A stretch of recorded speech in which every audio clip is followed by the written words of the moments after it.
Okay, I'm just testing whether I can do live stream from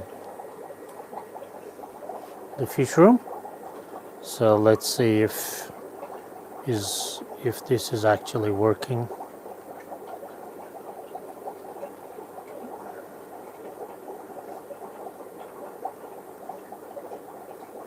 I don't know. I can't tell if it's working. What is that?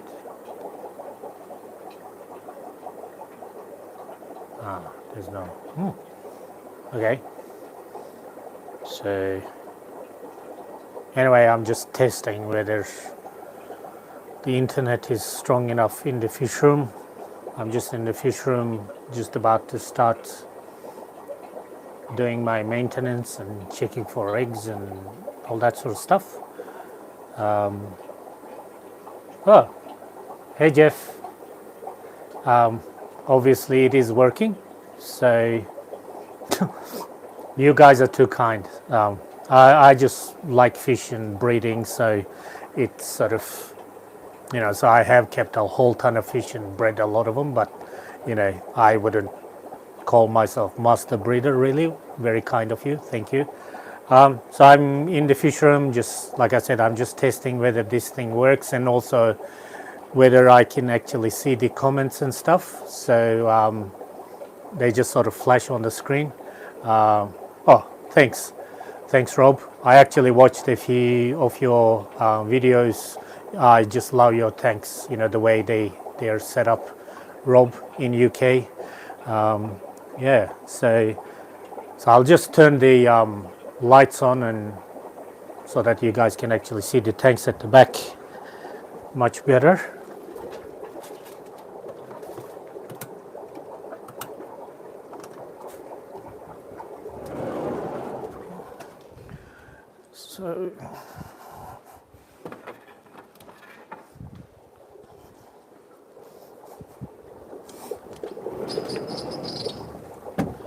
So I just, so the lights are actually on a timer. I just came into the fish room a little bit earlier, so it's about, what time is it? It is just after 2:15 p.m. in the afternoon. And on Sundays, I usually come in, do a bunch of water changes, check for mops and stuff. So when you guys are here, I can actually show you sort of these two tanks here. I have a few different Corydoras species. This one has Corydoras spilovini, and this one has Corydoras CW121. So what I'm going to do is I'm just started an experiment that started yesterday. So what I'm actually going to do, I've been getting this new food,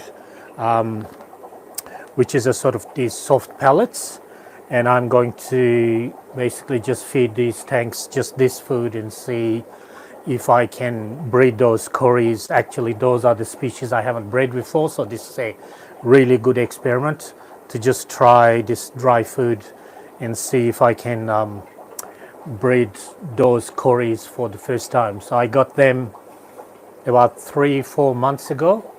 Usually what I do is when I get a new species of Corydoras, I actually keep them at least for 6 months just to make sure that they're mature enough before I even try to breed them. So they haven't been in the fish room for 6 months, but it's about time I sort of tried. So I'm sort of going to try this dry food. I've been testing this food for a while. I'll sort of talk about it a bit later, but I've been testing that food. All my fish seem to like it. It's a soft pellet. And normally what happens is if I want to breed a type of cory, the cheat version is I get live blackworms, and with obviously a few other things I do, feeding them with high protein foods, it's sort of a lot more easier to trigger them to spawn.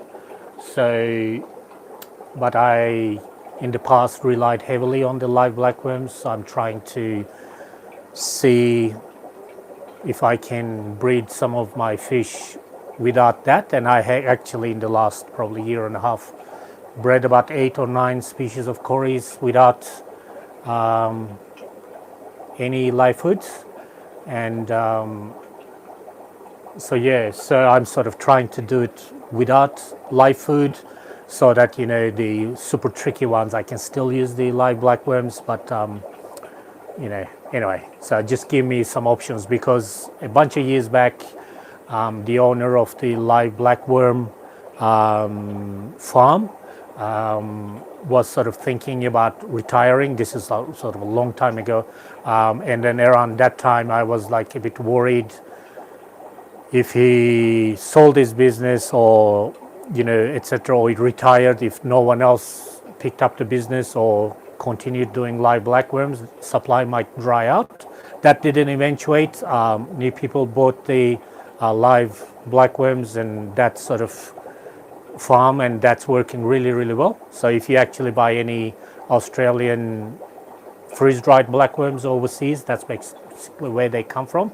But back then I thought about trying to breed fish without live food dependence, as it were, and it's mostly working. So this new food is something that I want to try. So I just always have stuff lying around. I actually use scoops to move fry around from one container to the other. I never net my fish. I always move them with various size sort of scoops I have all over the place. This one comes from dog food.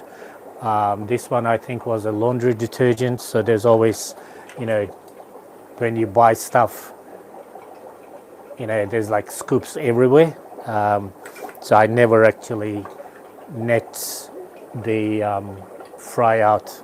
Anyway, I'm just sort of talking because I wasn't sure if this thing will work. So I can see there's 6 of you online. I can see the messages popping up as it happens, but I actually can't, the way it is, I can't see the messages after they appear.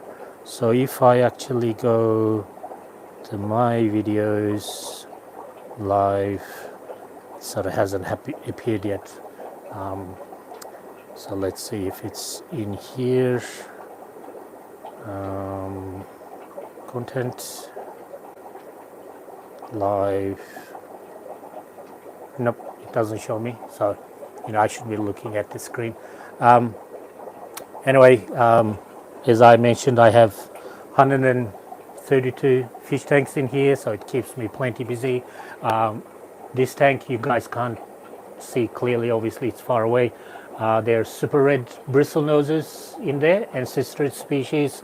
I just checked the cave, there's some eggs in there, so that's always a plus. More super red bristle noses. They're fun fish to have. Like people are always, their minds are blown when I say I have 132 fish tanks, but all my fish tanks are relatively small. So my average tank is about,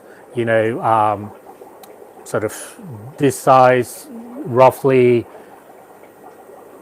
30 liters or something. I need to convert that to gallons later, but sort of relatively small. There's a few 3-foot tanks as well. But in terms of liters in the room, a lot of people have way more liters of water in their fish rooms. I just like to keep small fish, and long time ago I figured out I can keep a lot more different types of fish and can breed a lot of different fish if I actually choose to build a fish room with smaller tanks, and that way I could actually jam pack 132 and it basically keeps me plenty busy. But also the other advantage ends up being is I always have a bunch of tanks running with no fish in them. So what happens is when I breed fish, I always have tanks available to raise them to a good size before I move them on.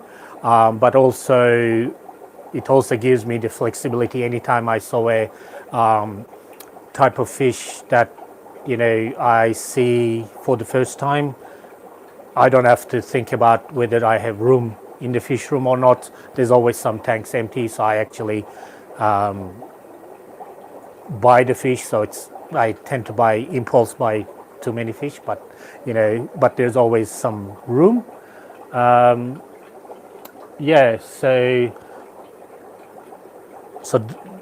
one thing that I'm sort of experimenting with is I use these elder cones as a antifungal agent when I'm incubating Corydoras eggs in containers. So for example, this container here has some Cory eggs that I picked yesterday. So with some species, instead of using the what is it, malachite green and methylene blue and stuff, instead of that I'm sort of using the elder cones, which I found a couple of trees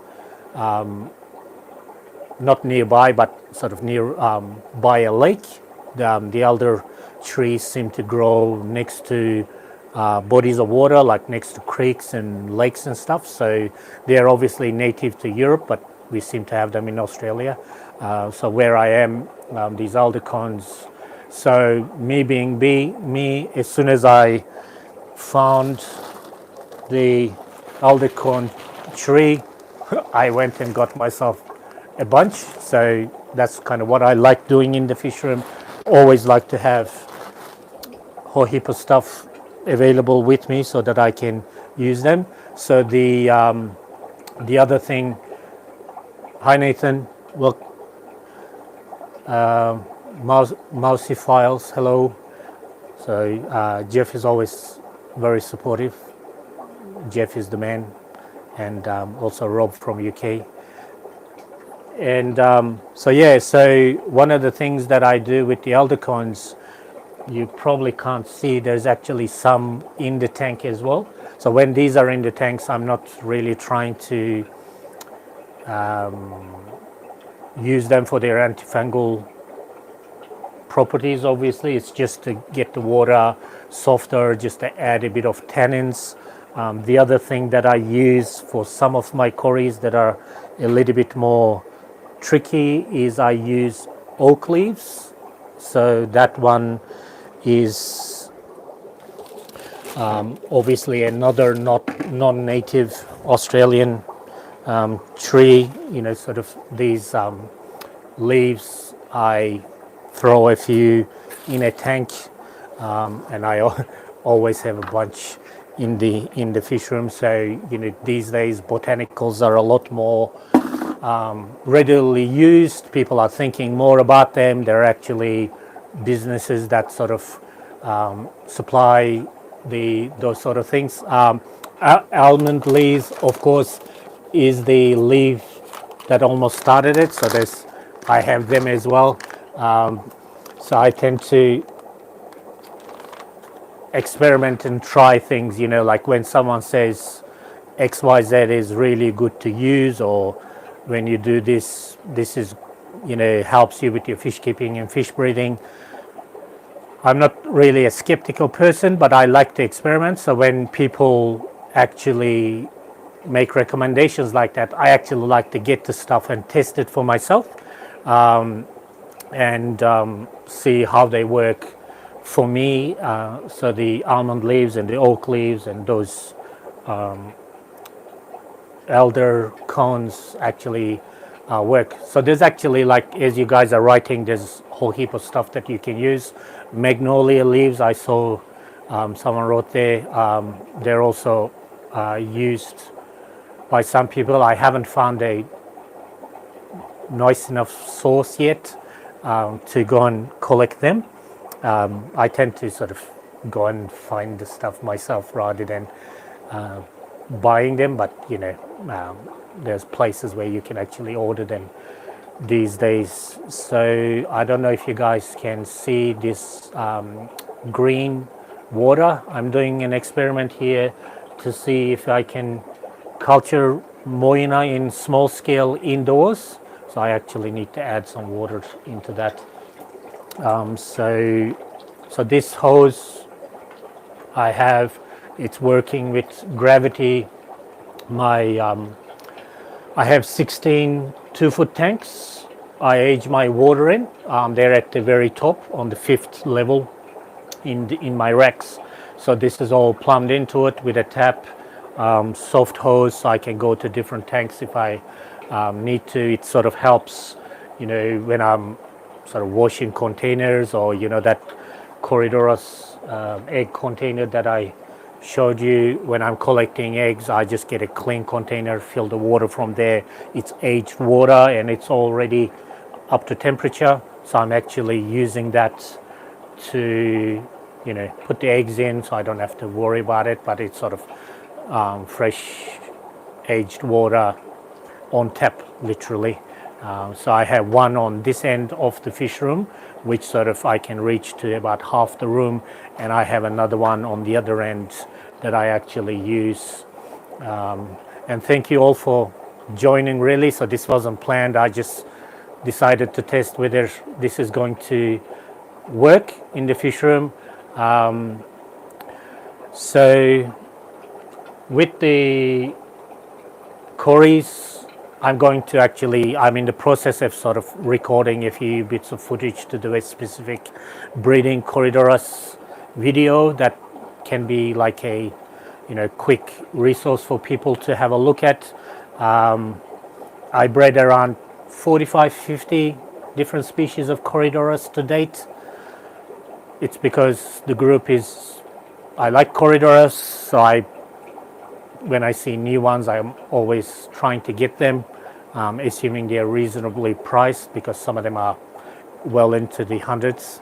Don't tell anyone. The most I paid for Corydoras is about close to 700 Australian. Don't tell anyone. So anyway, so I tried to pay less than $100 Australian for fish, because I like to get a bunch of them so that I can properly give them a go to breed. So what else? So this is, I haven't talked about my wife before. My wife is super supportive in my hobby, and it's one of the reasons why it got to this scale that it got. When I met my wife, I had about 40-50 tanks, and they were like all different sizes and everywhere, and she sort of encouraged me to pick 2 or 3 different types of tanks and just get multiples of those, so rather than having lots of different types of tanks, which made it a lot easier to set up water change system, because when the tanks are closer to each other in volume and stuff, when you're doing water changes, it's a lot more straightforward. They sort of fill more or less at the same time, and it just makes it a lot easier, and it also looks a lot neater than it actually is. The room is very messy, but often photos and videos it looks quite neat. So this is I explained to my wife, I need to get some razor blades to get some of the sort of calcium deposit off the glass, because I end up having, like you guys, on this sort of surface here, you always get this calcium deposit on the outside, but I actually also get on the outside here, because I have filters in my shoe boxes, and then there's bubbling there, so there's like constant splashing, sort of these micro sprays. So over time it sort of gets the glass starts to get sort of looking almost frosted. So I asked her, or I was just telling her I need to get something razor bladey, and she found online for me this little gadget with a razor blade. It's super easy to change the blade at the top, and so now I'm actually able to, not only on the outside, sort of also in the inside, can get that off, and it works super well for algae and stuff as well, sort of like I can go in there and, go always to the bottom and get the algae off as well. So it's sort of quite a neat little thing. Obviously, this is not made for aquariums, but it sort of works as long as you keep it dry. Sort of after you use it, you keep it dry. I'm actually just drying it because I'm on camera. Normally I just leave it and it dries, and I have spare blades that I can so Aqua Pixel is my mate from Sydney, and he actually is the person that printed these little filters for me. They have, if you guys can see, they have the ceramic noodles in there, and then these actually have been some of the filters that I use in my shoe boxes. And the other thing that he printed for me is these grids that I use, this little grid that I use for breeding. And so in a container, what I do with that grid is I sort of have a container like this. So this is sort of exact measurement on the bottom. So I have this on the bottom. I sometimes add a little rock and whole heap of sort of Java moss or something similar, something very fine leaved. So putting that in a small tank, I bred a bunch of different tetras. I bred a bunch of different danios like CPDs and emerald danios. Very good to breed them in something like that. So I've been, you printed these. So so they're about probably approaching 6 years or so. They're getting a bit thin, especially in some of the containers. I think I left them in for too long and the water got a bit acidic. Those ones are a little bit more brittle after 6 years, which is like, I think, super good mileage. But the ones that I've been using much more carefully are still going strong. So that's, so I'm just sort of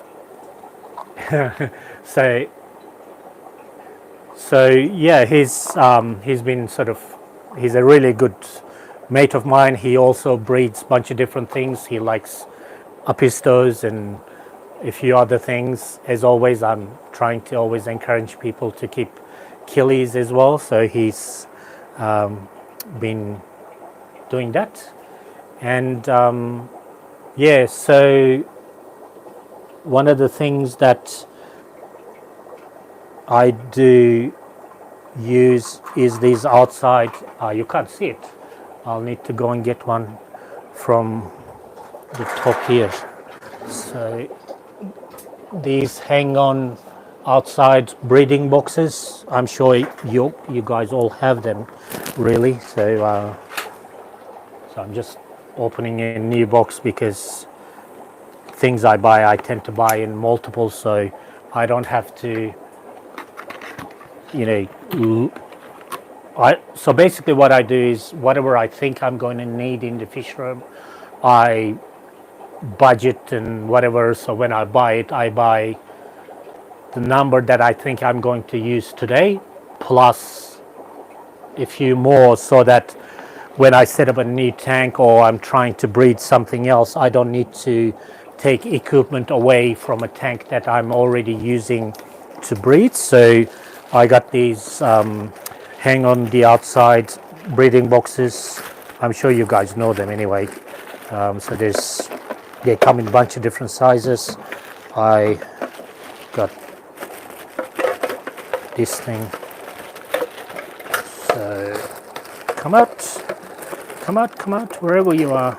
So sometimes what I do, I put actually cory eggs. So these sort of things that you use on the outside of a tank, you can see it from there.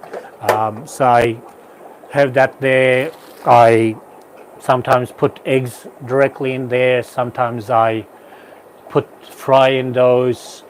I have also in the past put a pair of CPDs and stuff and bred them in there as well. So they are quite useful little things. So I got too many, but you know, I never know how many I will need.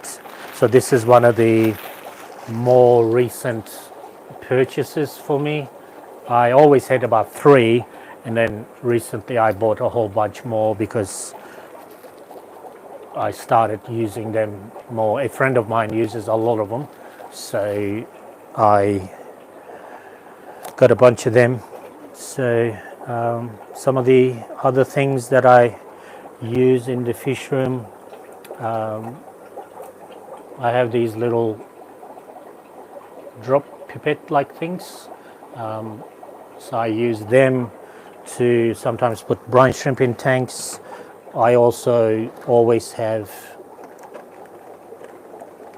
you know, sort of like normal pipettes that you get, and sometimes I use these pipettes to move newly hatched fry from one container to another. So would you like me to embarrass myself? So let's check them up and see if there's any eggs in it. So because this is a live stream, there'll probably be nothing. So this is, you can't see it, but Rivulus europophthalmus or Anopsoploides, the name has changed. Europophthalmus is South American killifish. It's not very common in Australia. So I'm sort of trying to do my best to increase the numbers a little bit. So I need to check their mop. So let's check them up and see what happens. Because I'm doing it live stream, it's bound to have no eggs in it, but you know, so let's sort of squeeze the water out and let's have a look.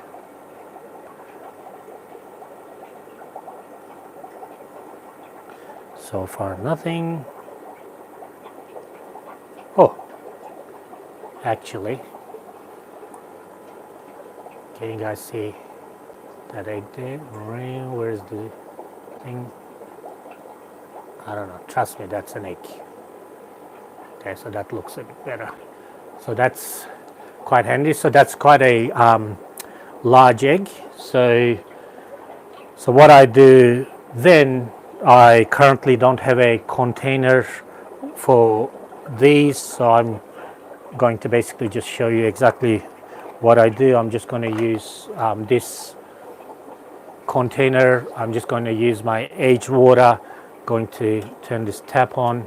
It's filling from my reservoir at the top, so it's sort of fresh water.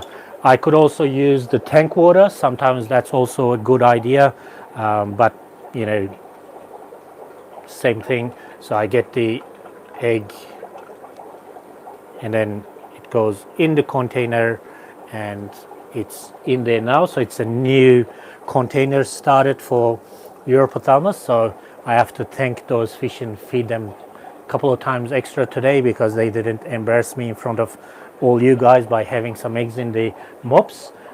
So that's a fish actually that I don't find too many eggs at a time. So one egg is usually the norm. Sometimes I get 2 or 3 eggs in a day. Often a bunch of days, you know, there isn't any eggs. But the thing that I actually find, if I check them up 3-4 times a day, I actually sometimes find an egg throughout the day. But if I leave them up there for a while and then I check them up, I still find only one. So obviously what they're doing is they're spawning and then they're going and finding the eggs and eating them. So in a perfect world, I'll live in the fish room and then pick the egg regularly. So the other thing that is super important in the fish room, because it's I'm at any one time I'm breeding 15 to 20 different things at the same time, it is very important that I write down what egg is in which container. So when I have a container like this, you know, like I'll trust myself to remember what's in here today, but 3 days from now, when I have a few other containers with eggs of other things, I will inevitably forget. So what I do is I actually write on the container with my beautiful writing what it is. As long as I can read it, it's fine. So I go Europophthalmus. So yeah, so that was excellent, having managed to get some Europophthalmus eggs. And another reason why I'm actually fairly convinced that they eat their eggs is often eggs I find are very close to the knot of the spawning mop, so basically where all the threads are sort of come together, because it's sort of like a lot tighter place. So obviously they prefer to put their eggs in those sort of hard to get to positions, but when I checked the mop multiple times during a day, I actually found them in other parts of the mop as well. So they're not solely choosing to put the egg closer to the knot. It's just that the other eggs they put probably to the rest of the mop, they're finding it a lot more readily. So that's one egg from that fish, which is excellent. And even though I'm doing like an impromptu video, I'm just going to check the other mop as well, so that I don't have to worry about that tank for the rest of today. So mop checking for this tank will be done. So I have a difference with my second mop. I'll get out and then I'll squeeze the mop into my sink, and let's look through any Europophthalmus eggs. Probably not. Nope. So one egg, and you can sort of kind of get a sense why that fish is fairly rare. So if you're getting 1 or 2 eggs a day and then not every egg develop, etc., etc. Once they hatch, the fry are fairly good size, so they're actually relatively straightforward to raise. So it's one of those fish not that difficult to breed, because if you feed them well, keep up your water quality, check the mops, you do find eggs. It's just that because you get 1 or 2 eggs at a time, it is basically something you have to do continuously, so it ends up being not that common a fish, because people who get them are enthusiastic for a short while and then they stop, I suppose, picking them up, and then fish get super rare again. Luckily there's a friend of mine in my city who is the original keeper of this fish. Have been that fish going for probably like close to 30 years. So he basically focuses on them, keeps them going, but it is a little bit too much for us to just rely on him. So I'm trying to do my bit and trying to increase my numbers so that I can spread them around a little bit more myself. So one of the things that I'm going to try to do, I have a photo tank that I got made from acrylic. So it sort of like looks like this. So I found a guy on Facebook who makes acrylic sort of displays and stuff for people to display their, minifigures and action figures and stuff, and their collectibles. And I asked the guy whether he can make something like this. I gave him the dimensions.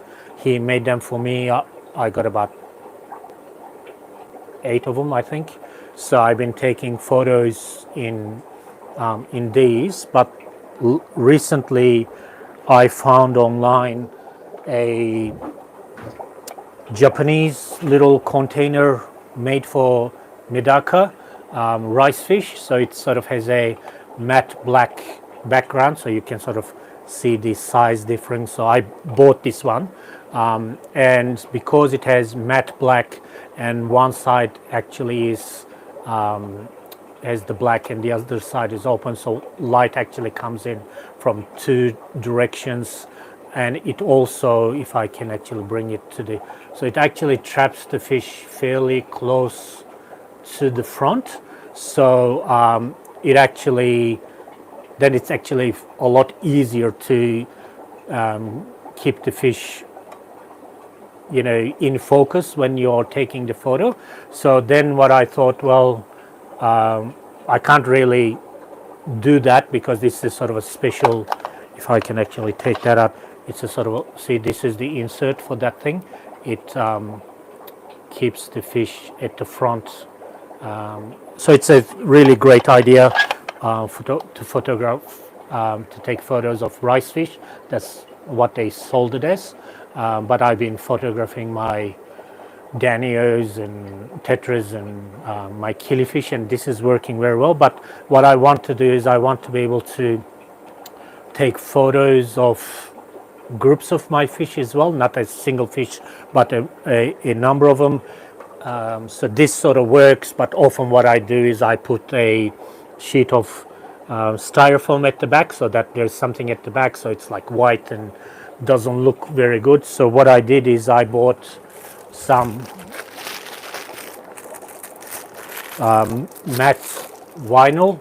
So I'm going to wrap this on the outside and one side like that container and see if that's actually going to help me. So it's a an idea that I have. So you'll be able to tell in the photos and videos that I'll post whether this is actually ooh, okay, I'll do that in there.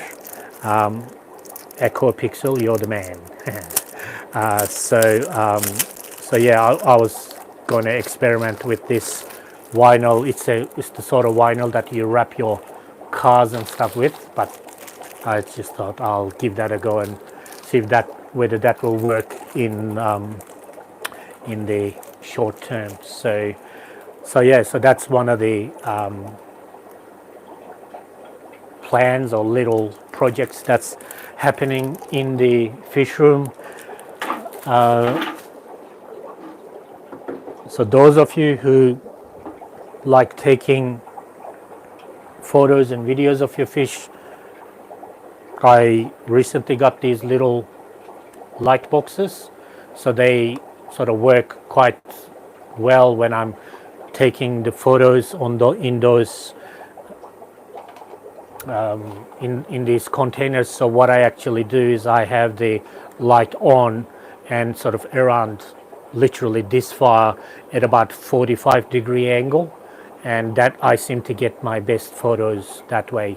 So obviously I'm not a fish photographer or anything, so there's often reflections of stuff because it's super hard to take good photos and videos in the fish room where I have light basically all around 360 degrees. There are lights coming in, so short of me putting dark black blankets halfway through or cover one side of the tanks, I'm always going to have reflections, and I'm really not too worried about reflections as long as we can tell the fish and they look semi-okay. So this is the sort of things, and there are like a bunch of different ones. This is another one. The good thing about this one is this one actually has a magnet. It sort of just stays there, so I can sort of just put it on any of my racks and it just stays. So yeah, so those sort of things have been working quite well with my photo tanks. So with Medakas, they take their photos against a black background. Cheers.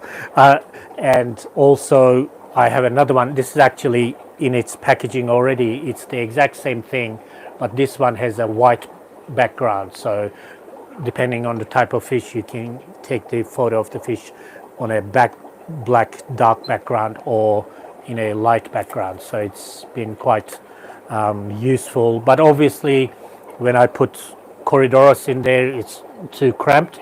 That's kind of why I want to use my larger photo tank to see with the sort of darker background if I can sort of up my quality of my photos of my cories. And obviously in tanks they are, it ends up being the way it is. So yeah, so while I'm chatting to you guys, I might prepare some food. So what happens is fish don't stress too much as long as I catch them and I put them in the photo tank and I take their photo in basically under 3 or 4 minutes. So before the fish get a chance to lose their color, I'm actually done my photo session. So obviously I'm looking to get good photos and not the best photos I can do. Hi Jeff, welcome. These small containers, the shoe boxes, I change the water. The frequency changes based on what's in there and how many of them. If I, like, for example, if I have in my shoe boxes, let's say only 5 or less fry, I just change water once a week and I, just drain 3/4 of the water and then refill it. If I have more fish in there, I try to do it 2, 3, 4 times a week, depends on how many fish are in there and also what I'm feeding as well. When I'm feeding only live food like microworms, paramecium and vinegar eels, I am not worried as much about water quality because they all have their individual filters as well. But when I feed newly hatched brine shrimp and any dry foods, I am actually increase the water changes by times 2 or 3. So as soon as a shoebox of fry move from those initial live food that I mentioned to baby brine shrimp and dry foods, the water change frequency increase as well. Rest of the room mostly get water change once a week. And sometimes if I'm feeding some tanks a lot, then I increase the water change frequency on that tank. And occasionally, obviously, life gets in the way. The water change can be, 10 days or 2 weeks later. But then I do the water change after that, sort of 3 or 4 days later, rather than. Thanks for the question, Ranel Show. Sorry, I missed your name. So yeah, and the shoe boxes actually also I have them running all of the time, even if I have fry in them or not. So what happens is when, like for example, this one, I'm about to shut it down in the sense that I'm going to remove the fry that are in here to go into their own tank. But what I'm going to do is I'm going to drain the water 100%, sort of give the filter a rinse, not too strongly, but give the filter a rinse. I will fill it up with 100% new water, and that will just keep running until something hatches in the room and I have that shoebox to put the fry in. At the moment I have 2 shoebox fry containers ready for the next whatever hatches. So I sort of, because I have too many balls in the air all the time, I sort of make sure I have free tanks for fish as they grow up in size. I have shoe boxes going, so there's always sort of fish breeding preparation even when I don't have a super specific plan and what's going into that next, but I have it ready so that when I need to move things I don't really have to think about it or set up something from scratch. When some people, when you guys are breeding fish for the first time, you might not be set up, a new container or a new tank. But basically, fish breeding is something I really enjoy doing.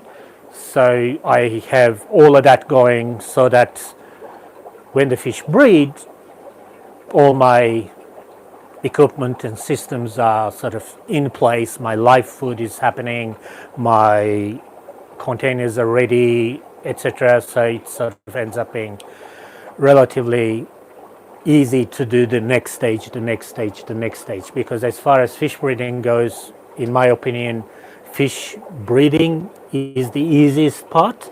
What is hard is to be able to save the eggs, to be able to look after the eggs so they actually hatch.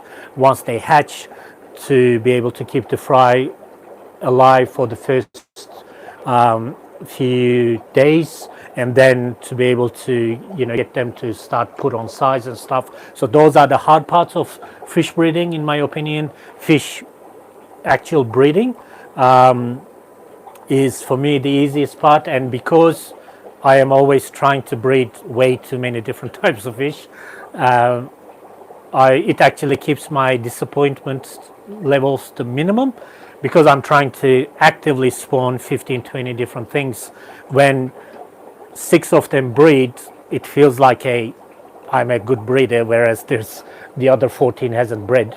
But so I basically just play with those numbers, and sort of eventually I sort of go through the different species as well. So because once I have enough fry growing or enough young ones of a species, I actually stop focusing on that, and basically that ends up being in the room that I have. I stop checking for eggs in containers. I stop checking the mops of that tank because I have a lot of fry growing. So I start focusing more on the tanks or fish that I have.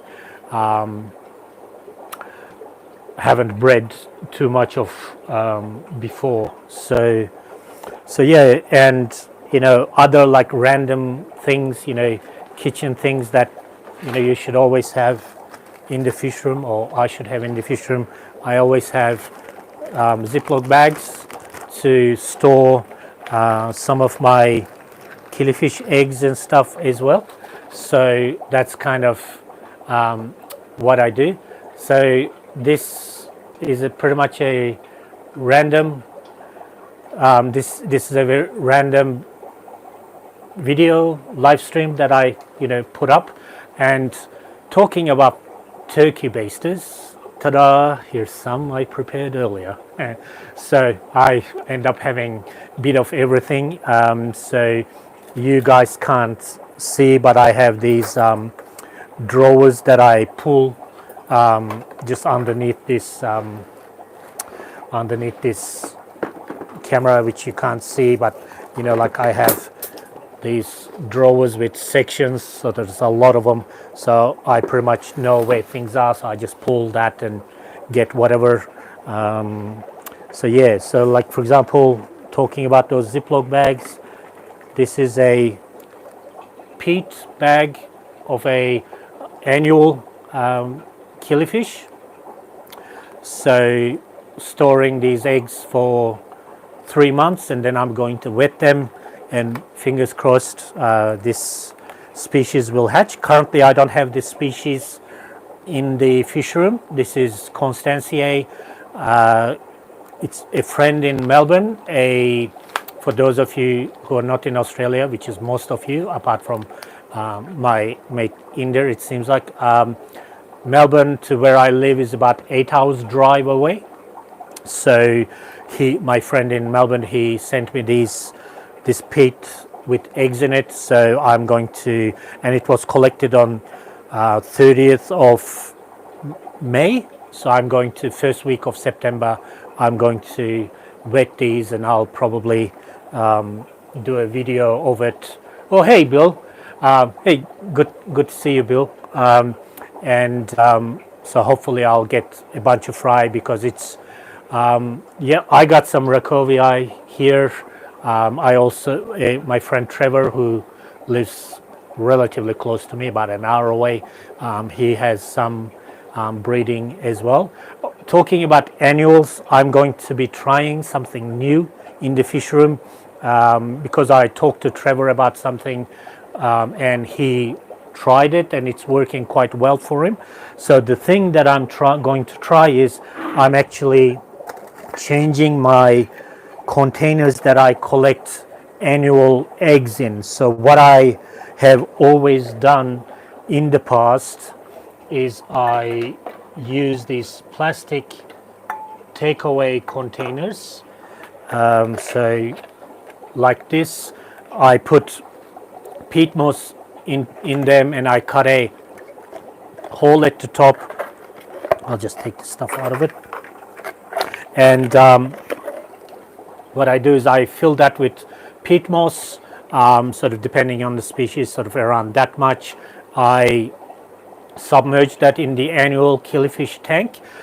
Because it is plastic, it actually floats. So I always end up putting a bit of a rock or a pebble or a glass bead, something to weigh it down. So what happens is the male goes in there, entices the female to go in, and they spawn in there and they come out and they feed and sort of swim around the tank, but that's where they go to breed. And the lid actually prevents too much peat moss to go all over the tank. And so because you can actually have a container without the lid, but the peat will go all over the tank and then you'll need to siphon that as well. I don't like doing that, so I always hate the lid.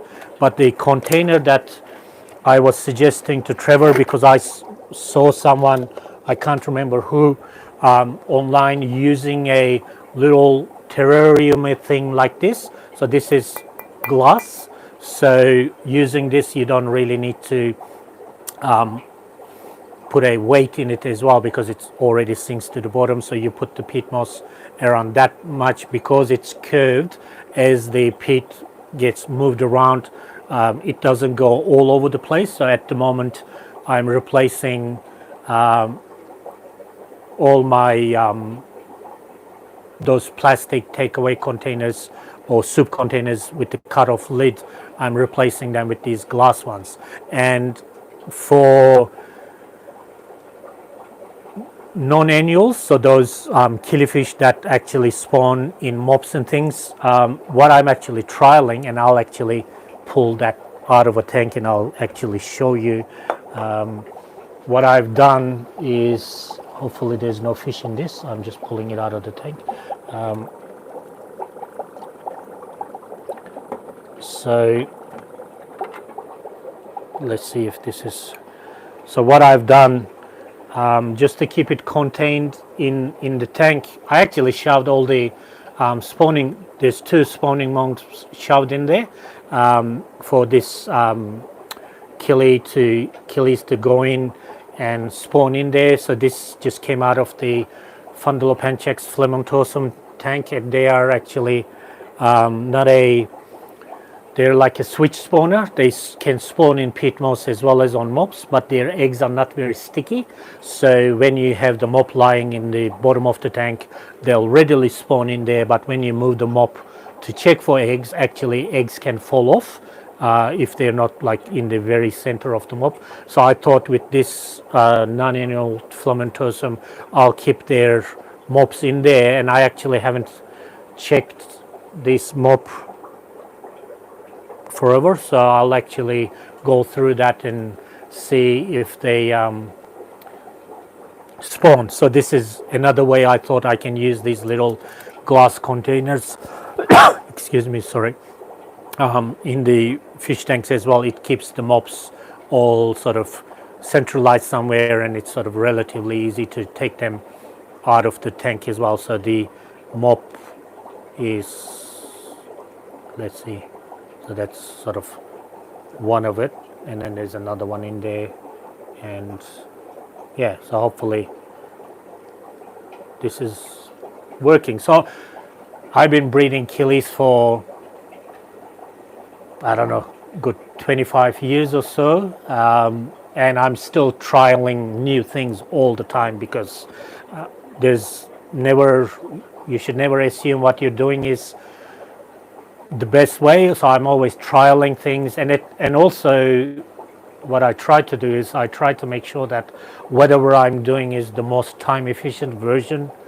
possible, because as you guys would appreciate, having 132 tanks, I don't have enough time to be able to do everything I want to do in every tank every day. So sometimes the thing that I want to do in a particular tank, it takes me about a week to get around and setting that whatever up in that tank. So every little thing that I do in the fish room, if I can sort of save extra 10 seconds, 30 seconds, a minute or whatever in checking for eggs, doing water changes, I don't know, cleaning algae off the glass or whatever, any little thing that can save me a little bit of time, I like to do. So that's why I always try new things to see if it is a more time efficient version, but also sometimes it actually ends up being better for breeding. My fish health improves and whatever, depending on what I'm doing. So yeah, so this is a new thing that I'm trialing. Initially I got it to breed non-annuals only, and then I did this, and I have one more idea. I don't know if Aqua Pixel is still on, because he might give me an idea, but I can send him a message later to do, because yes, I got those containers for non-annuals, but I go, okay, what other fish I can use them for? So this is the top of one of those filters that Aqua Pixel printed for me. So this one had come off, so I'm actually using that. I figured if I use that container in a CPD tank, and if I had a grid that went in the bottom and put my Java moss in there, that could be a pretty good CPD breeder, and it would be very easy to take out of a tank as well. So something else to test and try. I mean, I have no issues breeding CPDs, but why not try, if this can work as well. So that's basically how,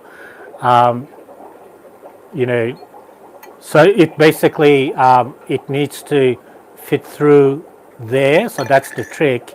And then it needs to stay off the bottom so that the eggs can fall through. But if I have sort of Java moss on top of that, so that's another thing that I actually thought of using this container. So there's always, ideas popping up in my head. Everything is multi-use. I caught, a bit smaller on the bottom, Aqua Pixel. So you're the man. Thanks heaps. So yeah, so that's another idea I have, using these they're sold as little glass terrariums online. But yeah, so that was something else that I'm sort of playing with. And I'm always, everything I have in the fish room, I go, how many different ways I can use it. Like, for example, these PVC pipes that I got, I cut them to size. I bred whiptails in these, but also had them on the side like that of a tank, and had angelfish spawn on them as well. When I'm raising a bunch of bristlenoses, they like to hide in them. Obviously this is a little bit too small for adults, but when you're raising a bunch of juveniles and fry, these are sort of good things. So yeah, there's like stuff everywhere. So anyway, I should actually, it's sort of approaching an hour.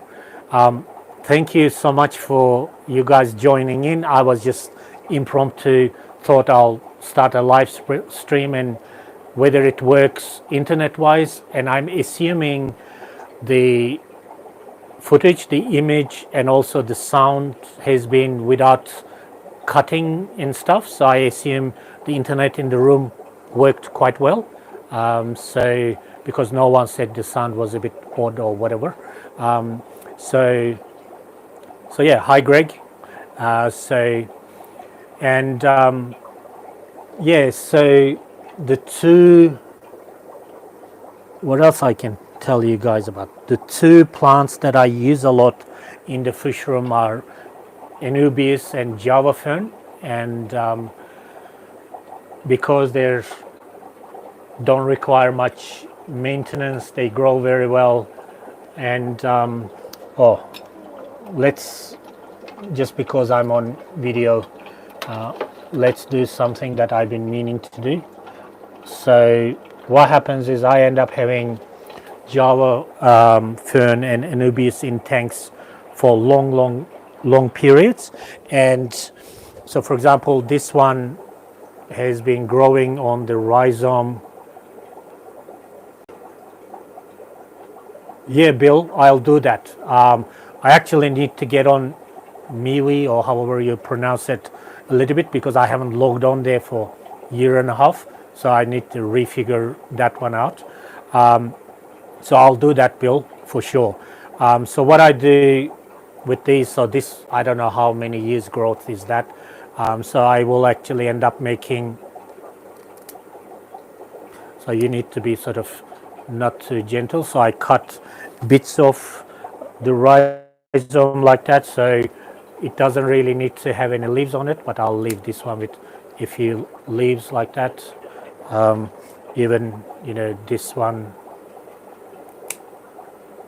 no leaves, the rhizome, and a bunch of lengths like that. So I'm getting like multiple plants out of this, so another couple, and then I'll cut this final one, and this I'll put back in this tank.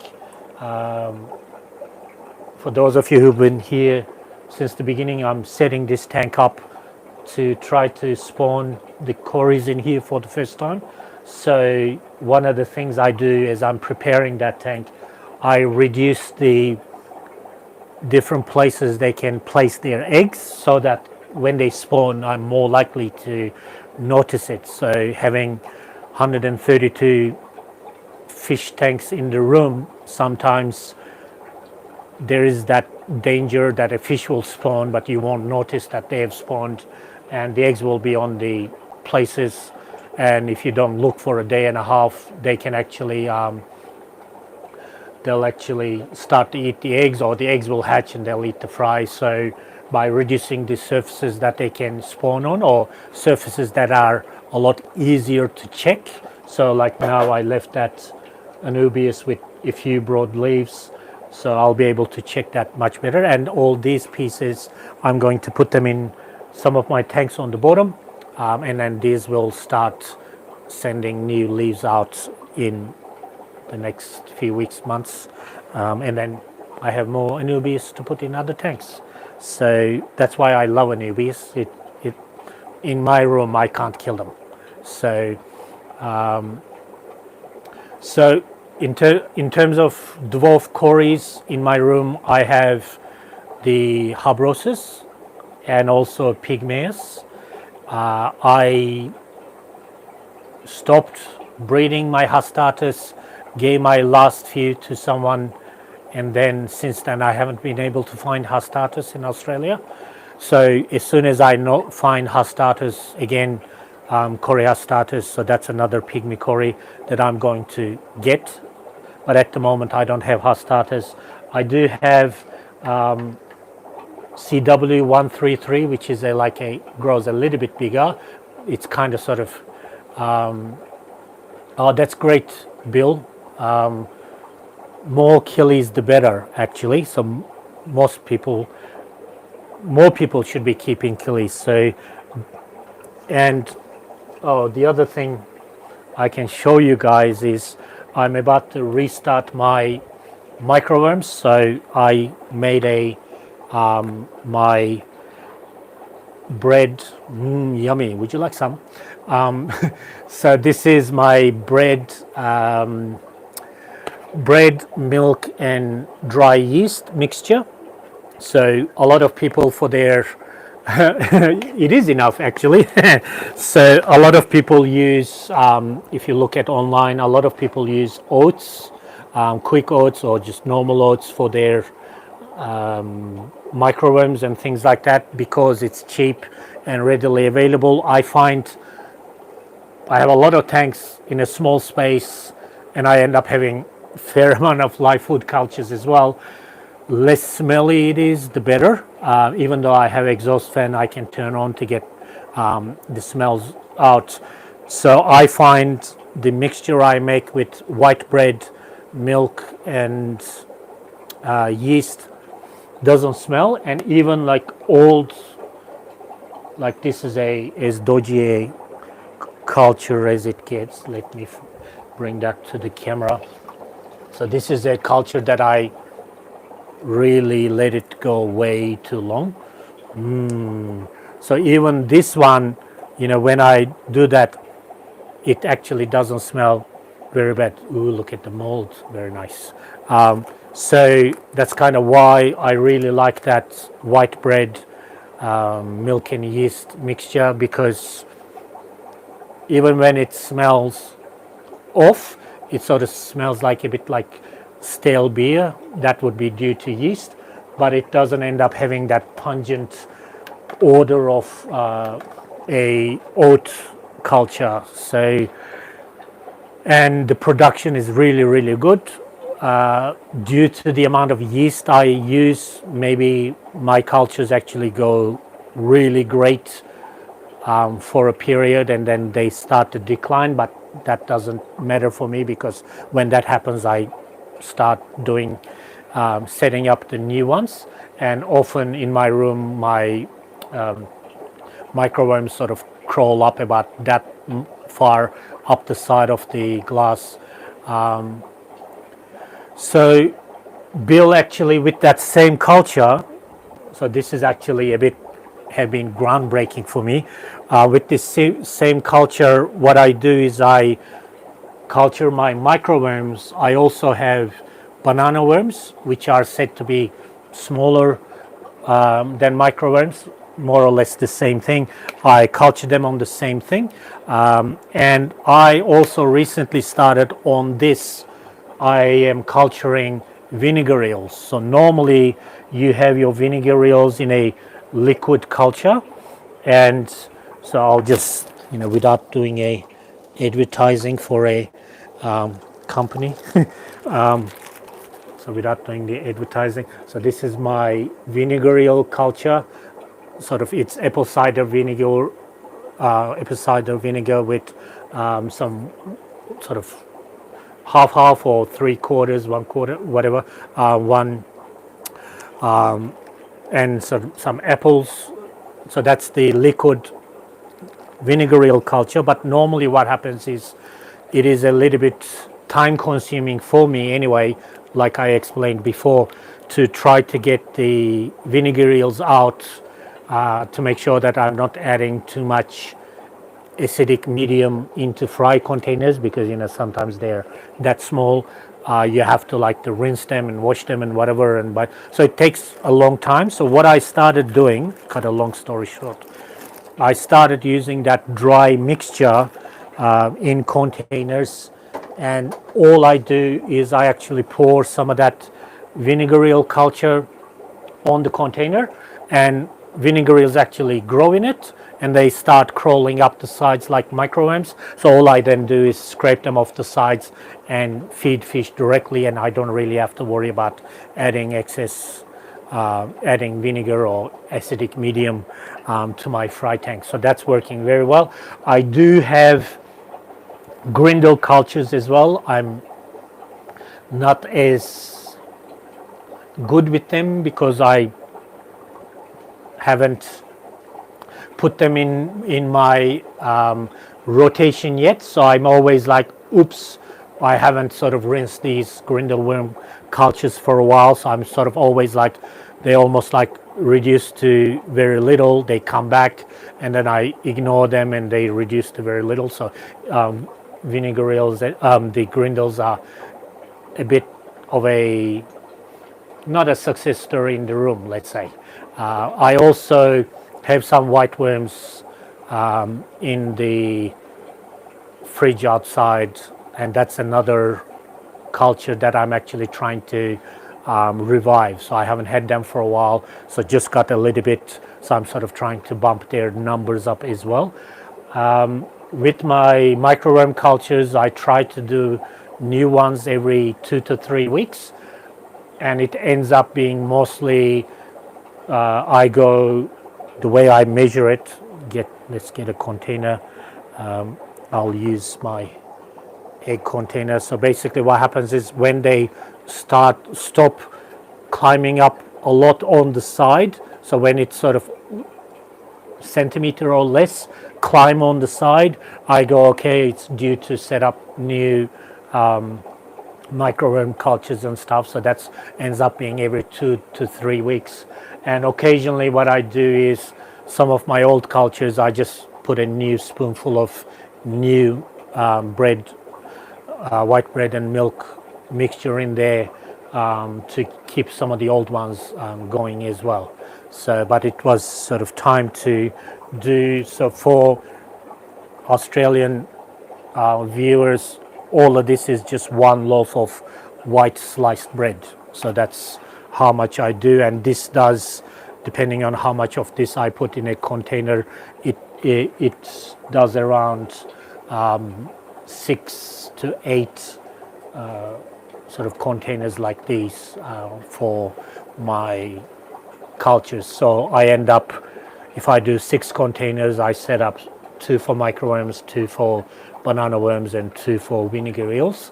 And then I have another loaf of bread which I'm going to do in the next day or two, because I'm actually really running low on active cultures in the room. So I normally like to keep about a dozen cultures going in the room. So the vinegar eels, I'll show you actually. So this is the old one. So what happens a little bit more than it does with the microworms, vinegar eels seems to get it into that liquidy thing a lot more. So at the moment, like when I look on the surface, I can still see them moving on the surface, but what they have just done is they stopped climbing up the sides, and very well written vinegar eel up here. So vinegar eels, I do them once every 4 weeks or so, because they last a lot longer than microworms and banana worms. So this is my very old one. So I actually don't have an active culture left. So if you do your vinegar eels on that dry medium, what I found is they actually, new one you set starts producing a lot quicker if you use an already dry sort of vinegar eels from already dry one. If you use the liquid one, it takes a little bit longer to get going, but it still does, but you need to be a little bit more patient. And if you see any, depending on how sterile your environment is, if you see any mold growing on the surface of the medium, it's sort of good to, with a teaspoon or something, remove those so that the mold doesn't compete with the vinegar eels. That's what you should do with microworms and banana worms and stuff as well. For whatever reason, if there's any mold grows, it's not a big deal. You just, as soon as you see it, if you sort of scoop that bit out, it actually really helps the microworms and banana worms and vinegar eels to be able to compete with the mold and get rid of them. So this one, because it's the same, like I would dare anyone on video, any of their live food cultures with oats, to do that, So this is actually pretty much an dead or off vinegar eels, and it doesn't really smell. It has the same smell as the microworm cultures. So I mean, this has been a one of the game changers in the fish room for me, because I have been culturing vinegar eels probably like good 25 years or so. But I very rarely fed my fish with them. I always had the culture going, but it's always a pain to get the vinegar eels out of the culture. I mean, I can do the bottle method and stuff with the filter wool and get them go. But it's always been too much of a hassle. Ever since I started doing vinegar eels like this, they crawl up the sides. I just scrape them off like microworms and feed my fish. So the rate of, me growing the Praycox rainbows, the neon green, neon blue rainbows, and some other fish have improved because I'm able to use the vinegar eels, a lot more readily. It's sort of vinegar eels became one of my daily feeders rather than, something that I feed my fish once every,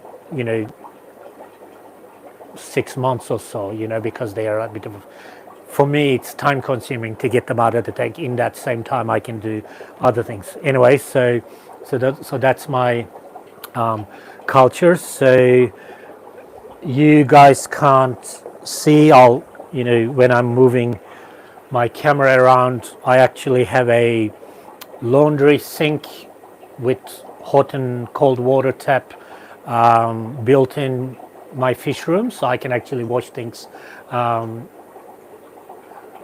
So Bill, actually, if you try this white bread mixture, your wife might get on board because they don't really smell.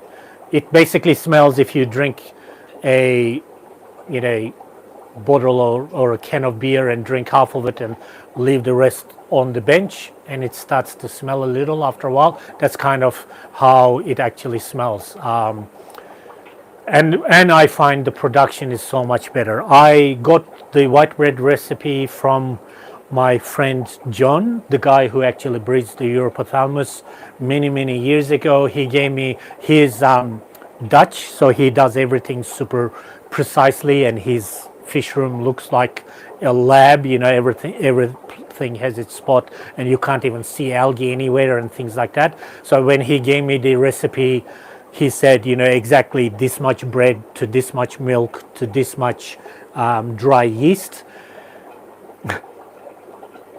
Me being me, what I do is I actually cut 3 slices of white bread, cube them, I put them in, I have the container of dry yeast, I sprinkle some, I cut the next 3 slices, I put them in, I sprinkle the yeast, and once I do the whole lot, then I start pouring milk, and then I start mashing it with a really sturdy spoon. So I don't really have an exact measurement. I probably use way more yeast than what John used to, but when I do things like that, it seems to be working. So you can experiment with how much milk. So basically, milk is just to get it like a paste-like consistency. I know some people also use water. I use milk. It seems to work, and it's like in my fish room, you can't ever smell the live food cultures. You can smell the algae and stuff sometimes, but never the live food cultures. And like I said, I like to keep about a dozen going in this space. So it's a great thing, and I will do a video that people actually can search and look at as well, because this will be probably hidden in a live stream. And so this again, live stream wasn't planned, but thank you so much for being online. And I'm only catching the comments when I look at the screen and it flashes on. I haven't figured out how to get the comments on the side for some reason. I'll work on that, because I was thinking about if I ever did a live stream in the fish room, I'll bring my laptop so I can actually see the comments on the side. But as long as I'm looking at the screen, I see the comments just flashing by, so that's working well. And yeah, so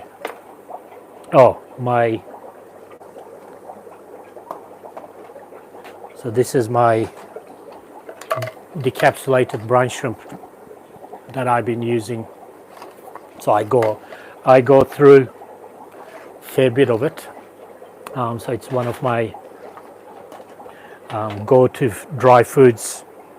And like I also mentioned, I am starting experimenting with a few Corys, just using this Evo foods to see if I can, by just feeding that, if I can get some of my Corys to spawn. It's a very good food.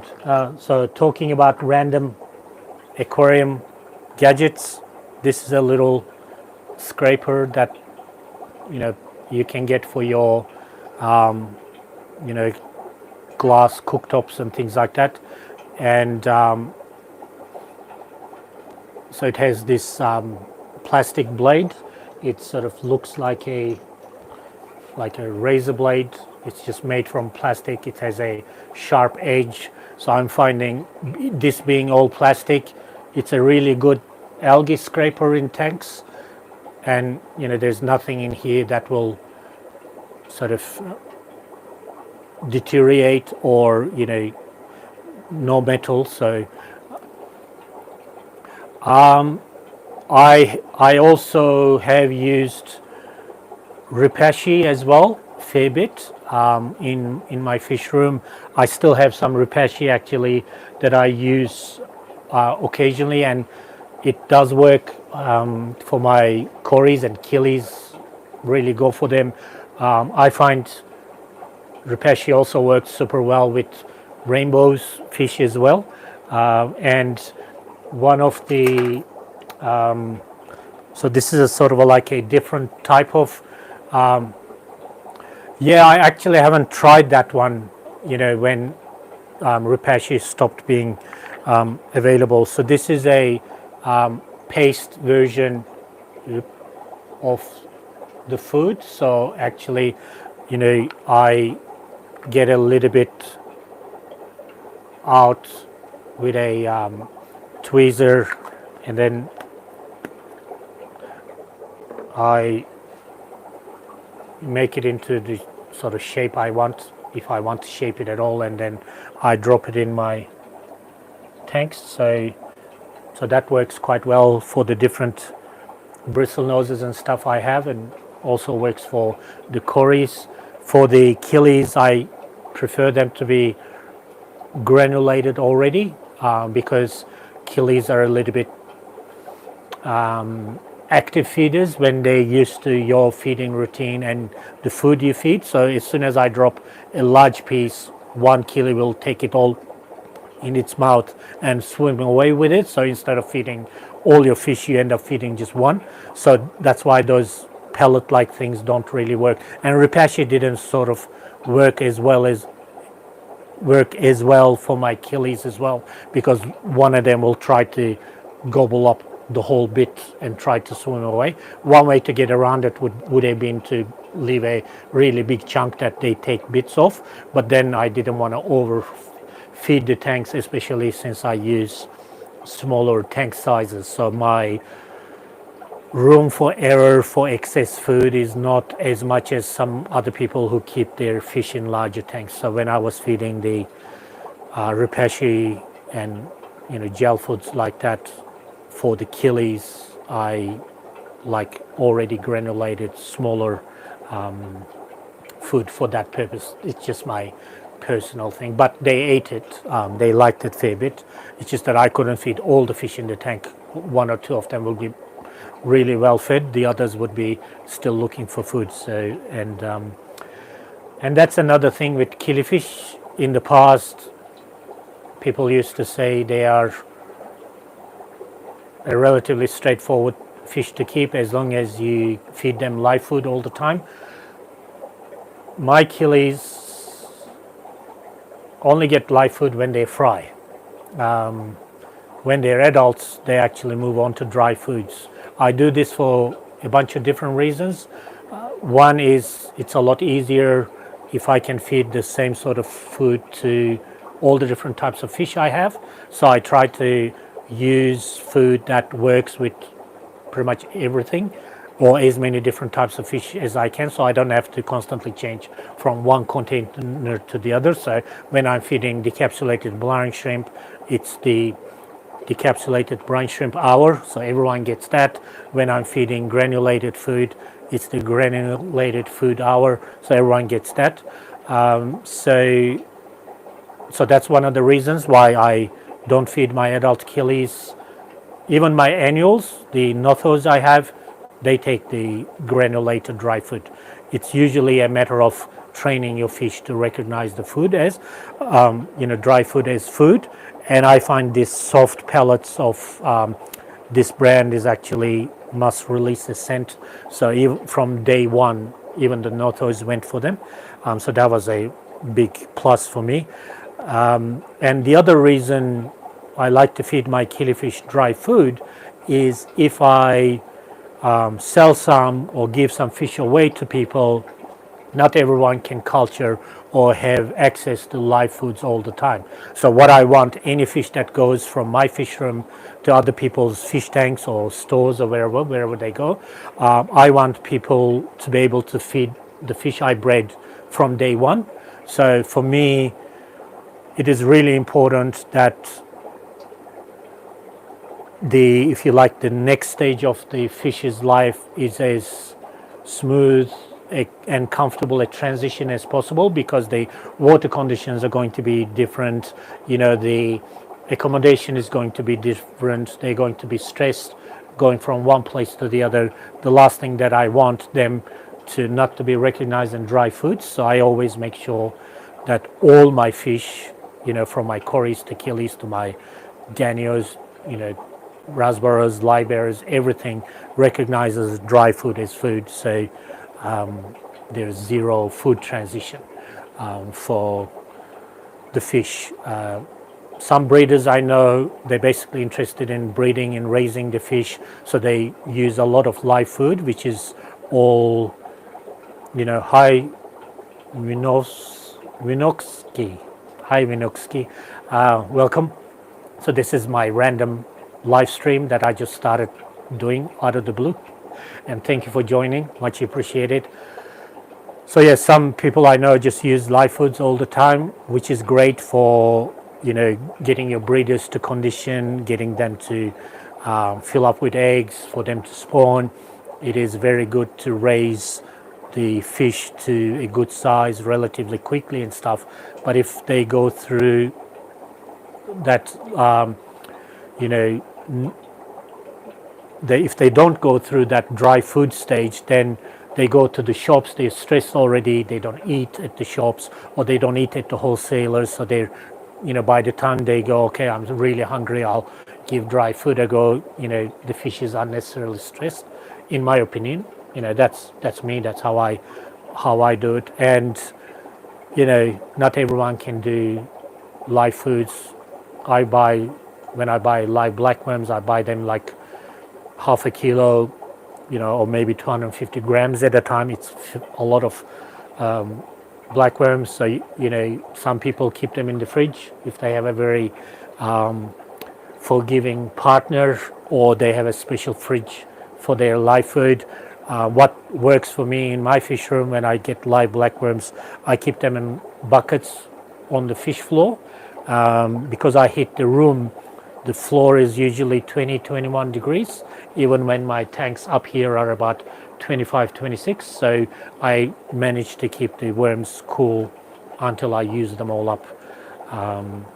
But dry foods is a good thing to feed your fish, and these days there's so many options. I'm sure everyone can find some good ones to feed your fish. So yeah, anyway, I waffled on fair bit, and I'll show you one more thing that makes my wife's eyes roll when I do things like this. So sometimes what happens is in the kitchen we end up, using various gadgets or containers and stuff, and then I go, ooh, I can use that part in the fish room. I'm sure all of you do that as well. You look at the world with fish keeper eyes and you go, ooh, that I can use that in the fish room, that container will work, this, whatever. So I'm just going to show you a couple of things that made my wife go like this, and she's still supportive, she still lets me. So this is actually from a little container from a egg cooker. I think you use this to poach an egg or something. I don't know. We weren't using this part of that thing, so I brought them into the fish room. It actually makes, when I hatch some fry, there's a little circular divot there. Yeah, you can see it. I actually put half a dozen drops of water there and put the fry in there, and it actually makes it relatively easy to take photos of fry. So yeah, Bill, I collect all sorts of kitchen stuff. So that actually I found worked really well for me, and I also use this to move fry from tank to tank, like another scoop as well. And this one was a little grid in a plastic Tupperware like container, and the container was designed to steam vegetables and stuff. So this is on the bottom. You put water underneath the container, and then you put whatever you're steaming in there in the microwave, and then you steam it. And I thought, hang on a second, I can actually put that container with this grid in a tank, and I can put Java moss or spawning mob at the top, and fish will spawn in there, and the fry and the eggs will go down, and I'll be able to save the eggs. So I have random kitchen stuff in the fish room all the time. So, and last thing I'll show you before I probably end this live stream, because it's going. So this is a tumbler that I use. I don't really breed African cichlids. I actually made a conscious decision very early on in my fish keeping to, however much I love them, to not to keep them because of the size of tanks you have to keep them. And like I said, I have 132 small fish tanks in this room. If this room was an African cichlid fish room, I would probably have like 8 or 10 maybe good sized tanks, and that will be it. And that for me didn't sound as attractive as having hundreds of small tanks where I can keep a whole heap of different species in here. So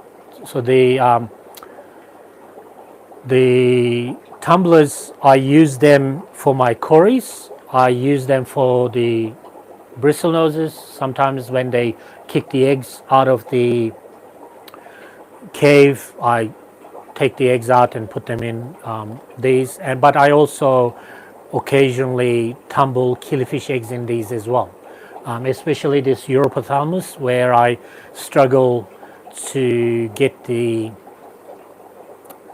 eggs to hatch, because what happens is about, I think I mentioned this before, but good percentage is not fertile, so those don't develop. But of the ones that the fry are developing in the egg, I seem to only be able to hatch about probably 1/5, I would say, roughly, just making numbers up, of the developing eggs, which is not good enough. The only time I raised probably like 80 to 90% of the Europothalmus, that's South American non-annual killifish eggs, from eggs to fry, 90, close to 90% of them hatching actually when I tumble their eggs. So I haven't done that lately. So I think the eggs that I'm collecting now once the eggs start developing, I think I'm going to move them into a tumbler. So thank you so much for joining me, guys. This was a test to see if my internet works in the fish room. I think it has been a success, and I tried to talk and be interesting, hopefully. Yeah, so I have had a lot of pictures there in the Queensland fish forum. So anyway, so I just going topic to topic. Cheers, Jeff. Much appreciated being here. All of you, Bill, Indir, other Jeff, Rob, Brian, bunch of other people. I haven't figured out where to see the comments because they're like flashing on my screen and disappearing because I'm doing this from my phone. Thanks, Bill, again. Much appreciated, guys. Next live stream, I'll actually do it properly, and I'll actually give people a heads up when that might be, but probably will be around this time because it's Sunday, and I'm in the fish room usually around these times. So again, something fishy, thank you. Thanks heaps, guys. Take care, and I'll catch you guys in the next one. So now the super tricky part of the live stream. How do you turn this thing off? Now I click there. Okay, so